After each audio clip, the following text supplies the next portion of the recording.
Hi, welcome back to the HR Minister. This is where we talk about work, purpose, and the human side of the workplace. I'm your host, the HR Minister, and today's episode is a personal one. It's about how every chapter of our life work brings a new goal, a new purpose, and sometimes a new awakening. You see, the story of our careers isn't just about what we do. It's about who we become along the way. In our early working years, we're often just trying to figure it all out: who we are, how we fit into the world of work, and what success even looks like. We chase job titles, promotions, raises, and so on. And we also trade our precious time for money. We think, if I just get that next position, I'll feel complete. And for a while, that chase does feel exciting because you're also in social groups with other people that are probably in that same place in life. So it feels really good. Everyone's kind of doing the same thing. We measure ourselves by the size of our paycheck, the title on our business card, or the number of zeros in our bank account. In fact, whenever we meet new people, we might even just begin with, I'm the director of such and such. I'm the vice president of this place. And we don't even just introduce just our names or who we are in our personal lives. And that's the season of striving, of proving ourselves. But then something shifts. When you reach your 40s or 50s, reality starts to whisper or sometimes shout. You begin to notice things differently. You still love what you do. You still care deeply about helping others. But you start to realize maybe the career didn't fill all the spaces inside of you. You might look around and ask yourself, was it worth it? All the long nights, the time away from family, the moments you missed? Because yes, of course, we have to work. We need to make money to live, to provide, to enjoy the good things in life. But you start to see the trade-offs more clearly. Trading time, which is finite, for something that can always be earned again. And then somewhere along the way, a deeper awareness begins to grow. You start to notice your mortality.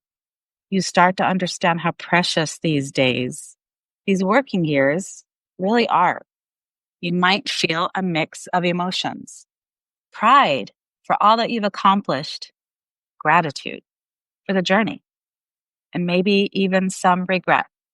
But beneath all that, something powerful begins to stir: a longing to reconnect to your purpose, to connect more deeply with people, with family, with friends, to make more meaningful memories, to feel something real again.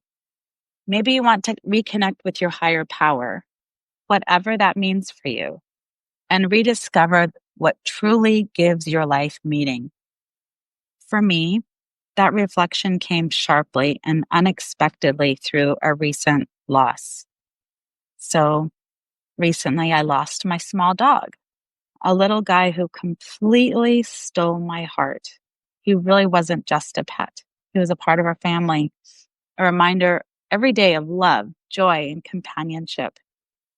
His story basically began: he showed up one night, he was dumped by a previous owner, and he was standing at our driveway gate. And he was tiny, he was charming, smart, and a little broken. He needed us, and we needed him. We gave him the best life: toys, vacations, the finest doggy meals, even spoon feeding when he got finicky in his senior years. He gave us love and laughter and a kind of peace that only a loyal companion can give. But then, one week, he was fine, and then the next, he was gone. It was like the lights just went out. One moment full of life, the next, silence. That silence hit me hard. It reminded me that this is the rhythm of life. Friends, family, jobs, they come and go. And then there are moments when the change is final. The silence is permanent, and it forces us to reflect, to pause. That loss, as painful as it was, became a teacher. It reminded me to be present, to appreciate what's here now, to love deeper, connect stronger, and to not let the movie of my life play on fast forward while I'm too busy working to notice. So today's episode isn't just about grief, it's about gratitude and the awakening that can come with it. If you're in that stage of life where you're questioning your path, where you're realizing that time is your most valuable currency, I want you to know you're not alone. There's many of that walk the steps ahead of us. There's many that are walking the steps right now. You can love your work and still crave something more meaningful. You can be proud of your accomplishments and still feel the pull to slow down and reconnect with life, your beautiful life. That's not failure. That's growth. That's awareness. That's being human. So I wanted to share a beautiful psalm that I thought perfectly captured the heart of this episode. And it's about purpose, time, reflection, and the fleeting nature of life. It's Psalm 90:12. It says, "Teach us to number our days, that we may gain a heart of wisdom." Isn't that so true? So my message to you from one working soul to another is this: don't let your beautiful life pass by too quickly. Don't let it be remembered as a movie that's been sped up. Pause, reflect, reconnect. Cherish the people and the moments that make your life rich, because that's the real success. I'm the HR minister, reminding you that your work matters, but you matter more.